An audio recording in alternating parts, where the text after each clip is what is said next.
आज की इस वीडियो में मैं आप सबको ये बताऊंगा कि जब आप एग्ज़ामिनेशन सेंटर में जाते हैं तो आपको इस तरह की एक आंसर शीट मिलती है।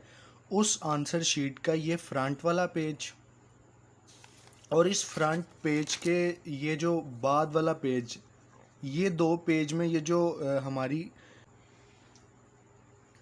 रिक्वायरमेंट्स हैं इनको कैसे फुलफ़िल करना है, यानी कि किस तरह से आपने बबल फिल करने हैं, पेपर कोड क्या होता है, यहाँ पे आपने नाम अपना किस अंदाज से लिखना है, उसके बाद अपने सिग्नेचर किस तरह से करने हैं, रोल नंबर को वर्ड्स में कैसे लिखना है एंड सो ऑन, इसी तरह एटसेट्रा वगैरह वगैरह। ये रोल नंबर स्लिप है सैंपल के तौर पर। मैं आपको बिल्कुल इसी रोल नंबर स्लिप से ही बताऊंगा कि किस तरह से आपने अपना पेपर जो है उसके फ्रंट टू पेजेस को की रिक्वायरमेंट्स को पूरा करना है। तो पहले तो मैं आपको थोड़ी सी बेसिक बातें ये बताऊंगा कि जब आप एग्ज़ामिनेशन हॉल में बैठे होंगे तो जो वहाँ पे इनविजिलेटर होता है, जो ऑन ड्यूटी बंदा होता है या बंदी होती है, वो जब आपको शीट्स प्रोवाइड करेगा तो आपने फ़ौरन अपनी रोल नंबर स्लिप को सामने रखते हुए सबसे पहले आपने है यहाँ पे अपना रोल नंबर लिख लेना है। यहाँ पे मैंने एक फ़र्ज़ी सा रोल नंबर लिखा था, जैसा कि 548302। आपका जो बोर्ड का पेपर होता है ना, उसमें टोटल यहाँ पे 6 खाने होते हैं या 6 बॉक्सेस होते हैं इस रोल नंबर को लिखने के लिए। ये एक्स्ट्रा, ये समझ लें ये नहीं है। तो आपने इस तरह 548302 इस तरह इसको लिख लेना है। सबसे पहले आपने अपना रोल नंबर अपनी आंसर शीट के ऊपर लिखना है। उसके बाद आपने ये जो बॉल पॉइंट होता है पियानो का, या आप कोई और भी ले सकते हैं, इससे जो बबल है ना बहुत अच्छे फिल होते हैं। अगर आप किसी मार्कर का यूज़ करेंगे ना, जिस तरह ये डॉलर के मार्कर चलते हैं, इससे भी बबल फिल होते हैं, लेकिन इससे बबल फिल करते हुए ये जो इसकी बाउंड्री है ना, इससे बाहर ये जो है वो मार्कर की इंक बाहर आ जाती है, बाहर स्प्रेड कर जाती है, फैल जाती है। तो आपने कोशिश करना है ये पियानो का जो पेन है इससे आप ये सारे बबल्स को फिल करें। और बबल फिल करने का तरीका बहुत आसान है। अगर आपने एकेडमीज़ के टेस्ट सेशन दिया है तो फिर तो आपके लिए बिल्कुल भी प्रॉब्लम नहीं है। हाँ, अगर आप बिल्कुल नए हैं और पहली दफ़ा देख रहे हैं कि बबल कैसे फिल करते हैं, तो जो 5 है आपने इस फर्स्ट कॉलम में देखने के 5 का है, जहाँ 5 मिलेगा उसको आपने फिल कर देना है। लेकिन ख़्याल रखना है कि ये जो फिल किया गया इस बाउंड्री से बाहर ना आ जाए। जैसा कि उन्होंने यहाँ पे मिसाल में बताया हुआ है कि इस तरह वाला सही होगा, ये भी गलत है और ये भी गलत है, ये दोनों जो हैं वो गलत कंसीडर होते हैं। ओके, इसी तरह जो दूसरा 4 डिजिट है, आपने 4 तक जाना है और 4 को जो है वो आपने फिल कर देना है। फिर 8 है, आपने कॉलम में नीचे देखना है, 8 फिल कर दिया। फिर 3, यहाँ पे नंबर 3 लिखा हुआ है, 3 तक जाना है और 3 को आपने इसी तरह फिल कर देना है। अगर 0 है तो ये पहला ही 0 लिखा हुआ है, इसको फिल कर देना है। अगर 2 है तो 0 1 2, यहाँ पे 2 मिल रहा है तो आपने इसको फिल कर देना है। अब पेपर कोड क्या होता है? जितने टाइम में आप ये करेंगे उतने टाइम में, अगर हॉल में बहुत ज़्यादा स्टूडेंट्स हैं तो शीट्स प्रोवाइड करते हुए भी इन्विजिलेटर को काफ़ी टाइम लगता है। तो आपने सबसे पहले ऊपर डेट लिख लेनी है, जिस डेट में आपका पेपर होगा। जैसे कि यहाँ पे ये मेरी रोल नंबर स्लिप है, जब मैं एफएससी प्री इंजीनियरिंग पार्ट 1 में था तो मैथमेटिक्स का पेपर जो है वो यहाँ पे चूँकि डेट लिखी हुई थी और थोड़ी प्राइवेट इन्फॉर्मेशन थी जो मैं आपके साथ बिल्कुल शेयर नहीं कर सकता था। अब जिस तरह आप जो फर्स्ट ईयर का पेपर 2022 में होने जा रहा है उसकी डेट है 15/7/2022। तो इस तरह आपने ऊपर डेट लिख लेनी है। अगर आप मॉर्निंग के स्टूडेंट हैं तो मॉर्निंग के आगे सर्कल बना हुआ है उसे फिल करना है, और अगर आप इवनिंग के हैं तो इवनिंग के आगे जो सर्कल बना हुआ है उसे आपने फिल कर लेना है। आपकी रोल नंबर स्लिप के ऊपर ये सारी इन्फॉर्मेशन लिखी होती है। ओके, आपने डेट भी लिख लेनी है। इससे पहले कि आपको एमसीक्यू का पेपर मिले, एमसीक्यू के पेपर के मिलने से पहले पहले आपने एक अपना रोल नंबर लिखना है, दूसरे नंबर पे डेट लिख लेनी है, और तीसरे नंबर पे यहाँ पे ये जो साइड पे कॉलम सा बना हुआ है ना, इसको भी फिल करना है। यहाँ पे पहला खाना जो है, पहला डिब्बा, पहला बॉक्स डेट का है, तो आप इसी तरह डेट लिख लें। मैं लिखना भूल गया था, मैं अब लिख लेता हूँ 2022। इस तरह आपने इसको छोटा सा करके इस पूरे डिब्बे के अंदर बनाना है। फिर अगर आप इंटर का मतलब pre engineering, ICS, FA, ICOM जो भी आपका है वो सारा इंटर में आता है। तो आपने इंटर को फिल करना है, मैट्रिक को बिल्कुल भी नहीं करना क्योंकि मैट्रिक के पेपर आपने दे दिए हुए हैं। पार्ट 1 के स्टूडेंट है जी, फर्स्ट ईयर का पेपर है तो पार्ट 1 बिल्कुल एनुअल पे सर्कल करना है। अगर मॉर्निंग का है तो मॉर्निंग का सर्कल फिल कर देना है, अगर इवनिंग का है तो इवनिंग का सर्कल फिल कर देना है। उसके बाद यहाँ पे आपने अपने सब्जेक्ट का नाम ज़रूर लिखना है। हमारा जो सब्जेक्ट है, जो 15 तारीख को पेपर होने जा रहा है वो मैथ्स का, तो मैंने यहाँ पे मैथ्स लिख दिया। अब ये जो इंस्ट्रक्शन है, स्क्रीन तो आपके सामने है, आप सारे अपने मोबाइल्स में, लैपटॉप्स में, अपने कंप्यूटर्स में ये सारा देख रहे हैं। तो आपने इन चीज़ों को पहले से पढ़ लेना है। जैसा कि लिखा हुआ है कि उम्मीदवार को नीले या काले पेन मार्कर इस्तेमाल करने की इजाज़त है। या तो आप ये नीला यूज़ कर सकते हैं, ब्लू, या ये काला, ब्लैक, ये दो की इजाज़त है। इससे आप बबल भी फिल कर सकते हैं और अपना पेपर भी कर सकते हैं। उनने दूसरी इंस्ट्रक्शन ये दी है, हदायत ये दी है, इस बात का ख्याल रखें कि दायरा मुकम्मल पुर हो और स्याही दायरे से बाहर ना निकले। तो जो सर्कल है वो आपने कम्प्लीटली फिल करना है। जिस तरह ये देखें, मैंने आपको प्रैक्टिकली करके दिखाया कि किस तरह सर्कल फिल करना है। मेरा कोई भी सर्कल ऐसा नहीं जिसमें जो है वो इस बाउंड्री से बाहर इंक निकल रही हो। थर्ड, उन्होंने कहा है कि कागज़ को मोड़ना या स्टेपल करना मना है। पहली बात तो ये आपको वहाँ पे स्टेपल अलाउ ही नहीं होता। जिस तरह ये आपकी शीट है ना, तो आप इसको इस तरह करके ना प्लीज़ मोड़िएगा। उससे ये होगा, एक तो आपकी शीट मुड़ जाएगी और दूसरा वो मुड़ी हुई शीट बहुत बुरी लगेगी। उनने कहा कि दायरों के ऊपर दी गई मखसूस जगह पर रोल नंबर और पेपर कोड लिखिए और नीचे दिए गए दायरों को इस तरह पूर्ण करें कि हर खाने में एक हिस्सा आए। वही बात जो मैंने अभी आपको बताई है कि पेपर कोड तो आपने तब लिखना जब आपको मिलेगा MCQ का पेपर। MCQ का पेपर मिलेगा तो उसके ऊपर ही, जैसे मैं आपको सैंपल के तौर पर ये पेपर दिखाता हूँ, यहाँ पे कहीं पे करके पेपर कोड लिखा होता है। बल्कि मैं आपको प्रैक्टिकली दिखा देता हूँ कैसे लिखा होता है paper code.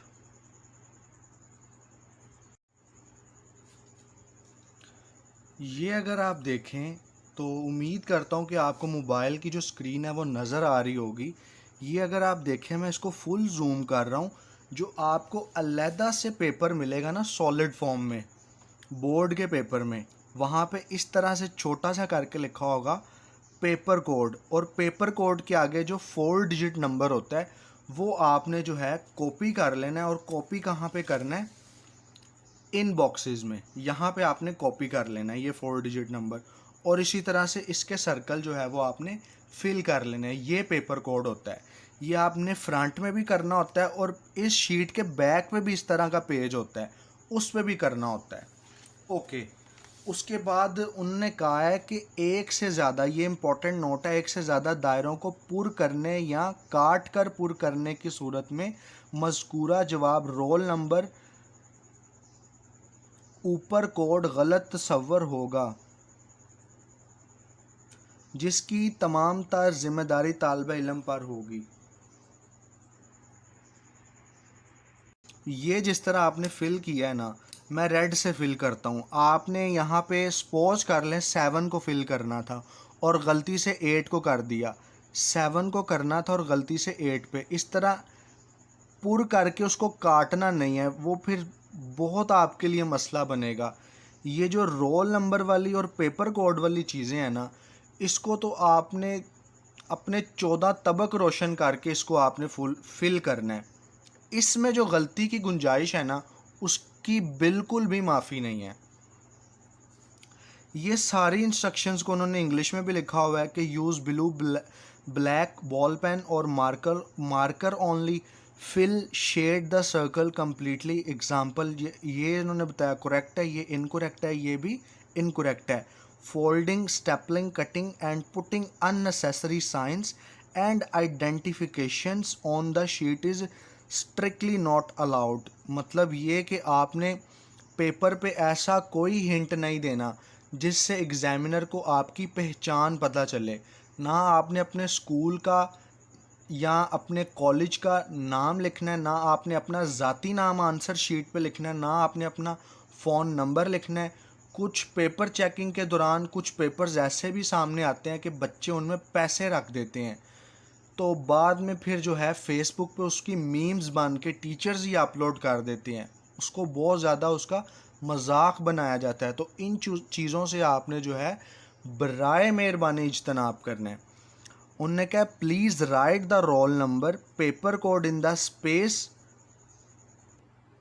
allocated above the circle and carefully fill shade the circle। यानी कि इस गिवन स्पेस में जो जहाँ पे जिस नंबर के नीचे जिस सर्कल में वो नंबर लिखा होगा बिल्कुल वहीं पे आपने उस नंबर को फिल करना है। और लास्ट बात ये है कि disclaimer in case of incomplete cancellation multiple filling of circle the answer shall be considered as wrong. जिस तरह ये फ्रंट पे पेज है ना, इस तरह लास्ट पे भी एक पेज होता है, वहाँ पे आपने सारे एमसीक्यूज़ को सॉल्व करके जो है एंड पे फिल करने हैं बबल्स को। तो वहाँ पे उन्होंने कहा है कि इसी तरह एक रो में अगर आप एक से ज़्यादा सर्कल फिल करते हैं, यानी कि करेक्ट ऑप्शन सी है, करेक्ट ऑप्शन सी, और गलती से आपने डी को फिल कर दिया लापरवाही में, तो आप फिर उसको इस तरह काटते हैं, तो वो जो मल्टीपल चॉइस है वो गलत कंसीडर होगा। सैंपल के तौर पर मैंने नाम लिया है, कोई भी जिसका जो नाम होगा उसने वो ही लिखना है। मैं बल्कि रोल नंबर स्लिप भी आपको दिखाता हूँ कि नाम आपने किस तरह से लिखना है। यहाँ पे जो नेम लिखा होता है उससे आगे जितना भी आपका नाम लिखा होगा, जैसे यहाँ पे लिखा हुआ है मोहम्मद रिजवान जाहिद, या आपका जो भी नाम लिखा हुआ है, इवन कि अगर आपकी कास्ट भी लिखी हुई है ना, राना या जट या जो भी एटसेट्रा, वो आपने सारा इस डिब्बे में नेम वाले हिस्से में फिल कर देना है या पुट कर देना है। तो मैंने यहाँ पे नाम लिया हसनैन सुल्तान, और आगे फादर नेम की भी सेम यही लॉजिक है कि फ़ादर नेम में अगर जो फादर नेम लिखा होगा, जैसे मेरा फादर नेम है जाहिद अहमद, तो इसी तरह सैंपल के तौर पर मैंने ख़ुद से नाम लिया मोहम्मद इशफाक, नाम लिख देना आपने जो भी होगा। अगर आगे फादर नेम में भी इस तरह लिखा है कि मोहम्मद इशफाक बट या मोहम्मद इशफाक राना, तो आपने वो भी इस तरह लिखना है। अब रोल नंबर इन वर्ड्स, ये 5वीं जमात के बच्चों को भी जो है ना, इस तरह डिजिट कोई दे दिया जाए तो वो भी उसको इंग्लिश में कन्वर्ट कर लेते हैं, लेकिन मैं हैरान हूँ कि 9th क्लास के बच्चे को ये काम नहीं आता। ऊपर चूँकि मैंने 7 डिजिट लिखे थे तो उसके हिसाब से मैंने इसको फिल किया, लेकिन बाद में मुझे इस बात का ख्याल आया कि बोर्ड का जो रोल नंबर होता है वो तो 6 डिजिट पे होता है, यानी कि उसको अब कन्वर्ट कैसे करना है इंग्लिश में, 1 2 3 डिजिट्स के बाद आपने लगाना है कॉमा, और ये जो पहला कॉमा होता है ना, ये इसे हम बोलते हैं 1000, इस फर्स्ट कॉमा को, इसे आपने नॉर्मल वे में रीड कर लेना है 548, जिस तरह लिखा हुआ है 548, इसको चाहे फिल वक्त के लिए आप रिमूव कर दें 548, ये कॉमे को प्रोनाउंस करना है 1000, 548,000, और इसको भी नॉर्मल नंबर की तरह रीड करना है 302। ये जी है आपकी कन्वर्जन हो गई है, मैथमेटिकल नंबर की कन्वर्जन हो गई है इन वर्ड्स में। ये आपने इस तरह लिख लेनी है। सिग्नेचर ऑफ कैंडिडेट, जो आपका नाम है उसके आप वो चाहे आप अपना नाम लिख दें, जिस तरह से आपके सिग्नेचर हैं वो आपने यहाँ पे कर देने हैं।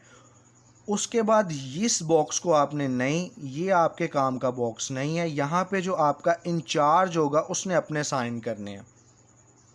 ओके, बिल्कुल ठीक। अब चलते हैं दूसरे सफ़े की तरफ जो आपने फिल करना है।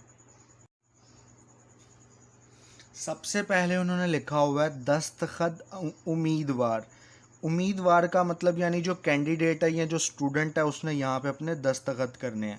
तो आपको जिस तरह भी अपने सिग्नेचर आते हैं आपने यहाँ पे कर देना है। अब यहाँ पे लिखा हुआ है मज़बून, तो मज़बून मैथ है आपका, उर्दू में लिखना है आपने, इस वाले पे तो उर्दू में लिखना है, रियाजी आपने उर्दू में लिख देना, आपको लिखना आना चाहिए।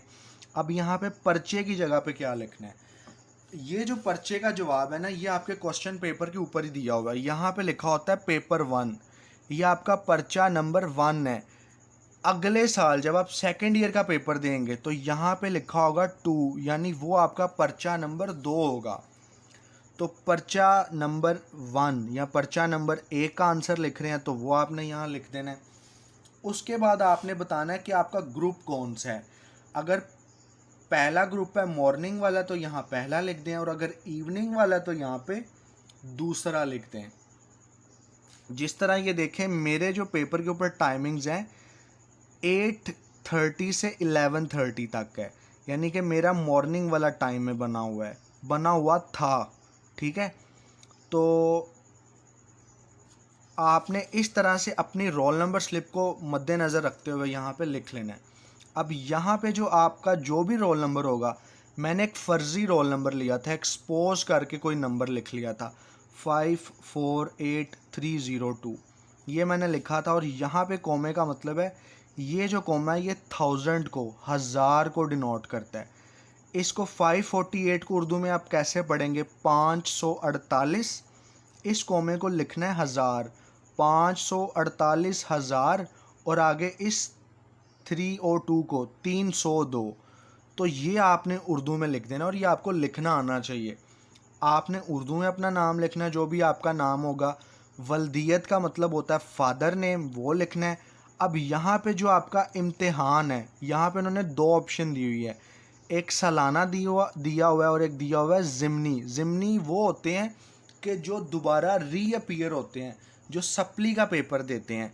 तो जो आपने यहाँ पे इम्तिहान के आगे सालाना लिखना है और उसके ऊपर टिक कर देना है, और यहाँ पे 202 लिखा होगा और आपने उसके आगे 2 लिख देना है, यानी 2022 सालाना इम्तिहान 2022। नाम इम्तिहानी सेंटर, ये भी जो आपकी रोल नंबर स्लिप है ना, एग्ज़ाम सेंटर के आगे जो भी लिखा हुआ है, जो कुछ भी लिखा हुआ है, वो आपने सीधा उठा के यहाँ पे पेस्ट कर देना है। उधर से कॉपी, इधर से पेस्ट। फिर आगे लिखा हुआ है दस्तखत इंचार्ज, इसको भी आपने बिल्कुल नहीं कुछ भी छेड़ना। यहाँ पे जो आपका इंचार्ज होगा उसने आके अपने साइन कर देने हैं। यहाँ पे फिर मजमून का लफ्ज़ है, तो यहाँ पे फिर आपने रियाजी लिखना है। पर्चा मैंने अभी आपको बताया, पर्चा नंबर 1 है, ग्रुप आपका पहला है तो पहला, दूसरा है तो दूसरा। इम्तिहान सालाना है तो आगे सालाना लिख दें, और ज़िमनी को इस तरह आपने काट देना है। अब पेपर को सॉल्व करने से पहले ये आप अब ही पढ़ लें, ताकि जब आपको पेपर मिले तो तब आप इसको पढ़ने में अपना वक्त ज़ाया ना करें। उनने कहा है कि कॉपी का कोई वर्क का मतलब होता है पेज या सफ़ा, या उसका हिस्सा फाड़ा ना जाए। यानी आपने ये नहीं करना कि आपका पेपर हो गया, एंड पे कुछ शीट्स बची हैं लास्ट पे तो आप उसको फाड़ना स्टार्ट कर दें।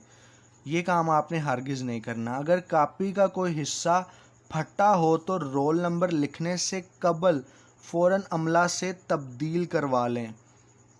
ये जो बात है ना, ये आप वहाँ पे जब जाएंगे तो आप इस बात को ख़ुद भी नोट करेंगे कि वो जो आपको कॉपी एक दफ़ा दे दी जाती है ना, दुनिया इधर से उधर हो जाए, वो इतने वो लोग चवल होते हैं, वो कॉपी को दोबारा नहीं चेंज करके देते। आपको इसी के ऊपर ही गुजारा करना होता है। उसके बाद जो दूसरी ऑप्शन ये है, ये तो बस उनने वैसे फॉर्मेलिटी लिखी हुई है, लेकिन रियलिटी जो है वो मैं आपको यहाँ पे बता रहा हूँ। उम्मीदवार अपने सवालिया पर्चा पर रोल नंबर के अलावा कुछ ना लिखे। नेज़ इम्तिहानी कॉपी पर मुख्तस जगह के अलावा रोल नंबर, शनाख्त का इंदराज या कोई निशान, फ़ोन नंबर, अपना नाम, इदारे का नाम, शहर, कस्बा लिखना मना है, वरना यूएमसी बना दिया जाएगा। ये चीज़ें आपने नहीं लिखनी, पहले भी मैंने बताई हैं। उसके बाद थर्ड है, कॉपी का कोई वर्क यानी उसका कोई पेज या उसका कोई हिस्सा फाड़ा ना जाए। वर्क के दोनों तरफ, दोनों अतराफ लिखिए, कोई सफ़ा लाइन खाली ना छोड़ी जाए। यहाँ पे वो ये कह रहे हैं कि जिस तरह आपका ये पेज है ना, उन्होंने एक तरफ भी लिखा हुआ है और बिल्कुल इसके दूसरी तरफ भी लिखा हुआ है। तो यही काम आपने आगे आंसर शीट में भी करना है कि दोनों साइड्स पे लिखना है, सिर्फ ये नहीं करना कि एक ही साइड पे लिखते जाएं। और फोर्थ हमारी इंस्ट्रक्शन ये है कि कमरा इम्तिहान छोड़ने से पहले अपनी जवाबी कापी नाज़िम मरकज़ के हवाले कर दीजिए, खा इस पर किसी सवाल का जवाब ना लिखा गया हो।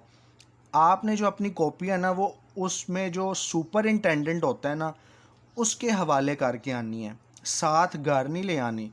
5वें नंबर पे है सिर्फ नीले या काले मार्कर का इस्तेमाल करें। अब इंक रिमूवर जो करते हैं, इंक रिमूवर के इस्तेमाल की कतई इजाज़त ना है, वरना यूएमसी बना दिया जाएगा। यानी मैंने आपको बताया ये 2 पेन आप यूज़ कर सकते हैं, इसके अलावा आपको किसी पेन यूज़ करने की इजाज़त नहीं है। और इंक रिमूवर तो बिल्कुल भी नहीं लेके जाना। इंक रिमूवर वैसे मैंने ऑब्ज़र्व किया है, मेरी ख़ुद भी ड्यूटीज़ कई जगह लगी हैं, तो बच्चे लेके आए होते हैं, लेकिन जो वहाँ पे इनविजिलेटर होते हैं या सुपरिटेंडेंट होते हैं वो इस चीज़ को इग्नोर करते हैं इंक रिमूवर को, लेकिन कहते हैं कि वो फिर भी आपने एहतियात करनी है कि इस चीज़ से अवॉइड किया जाए, वो उस काम को बिल्कुल ना किया जाए कि जिससे कोई जुर्माना हो या जिससे कोई मुसीबत उठानी पड़े। छठे नंबर पे है कि हदायत पर अमल ना करने की सूरत में आपका पर्चा मनसूख हो सकता है। पर्चा मनसूख का मतलब है पेपर कैंसिल हो सकता है और आपको जुर्माने के अलावा आपका रिज़ल्ट भी मुतासिर होगा। यानी जुर्माना भी करते होते हैं ये साथ में, और रिज़ल्ट जब ज़ाहिर है जब आपने कोई इल्लीगल काम वहाँ पे किया है, कोई चीटिंग वगैरह की है, तो वो तो फिर आपका पेपर ही कैंसिल कर देते हैं। जवाबी कॉपी यानी आंसर शीट के ऊपर वाले हिस्से पर दर्ज क्वाइफ मुकम्मल कीजिए और इसकी पुष्ट पर कुछ ना लिखे। मतलब ये है कि ये जो ऊपर दिया हुआ है दर्ज क्वाइफ, ये जो सारा डाटा इसको फिल करना है, और इसके एंड पे, एंड से मुराद ये है कि पेपर के एंड पे जो है ना वो बबल शीट होती है, इस पेपर के लास्ट पे तो नहीं है, लेकिन जब आपको वहाँ मिलेगी ना वहाँ पे ज़रूर होती है, वहाँ पे उसके ऊपर आपने कुछ नहीं लिखना। और सबसे इम्पोर्टेंट बात कि ख़याल रखें कोई अज़ाफ़ी शीट नहीं मिलेगी। ये तो आपने अपने ज़हन में बातें रख लेनी है जो मैंने आपको बताई है। इसके बाद ये जो आपको दिया हुआ है ना बॉक्स, सवाल नंबर 1, 2 से 12 और ये आपके काम की चीज़ नहीं है। ये जो शख्स आपका पेपर चेक करेगा या जो पेपर चेकर होगा, ये उसके लिए है। ये उसने चेक करने के बाद यहाँ पे आपके मार्क्स लिखने हैं, हिंसों में भी लिखने हैं, टोटल भी करने हैं, सिग्नेचर वगैरह। ये ऑफिस का काम है, ये आपका काम नहीं है। यहाँ तक काम करने के बाद आपको जो है इतनी देर तक एमसीक्यूज़ भी मिल चुके होंगे और इस तरह का क्वेश्चन पेपर भी मिल चुका होगा। तो एमसीक्यूज़ के लिए मेरे पास एक पास पेपर है एक कंपनी का, मैं उसका नाम नहीं यहाँ पे लूँगा क्योंकि मैं उसका कोई इश्तिहार नहीं दे रहा यहाँ पे। तो इस तरह वो आपको जिस तरह का ये पेज मिलेगा उसी तरह का वाइट कलर का पेज मिलेगा एमसीक्यूज़ का। पहले आपको एमसीक्यूज़ का मिलेगा और फिर आपको ये मिलेगा।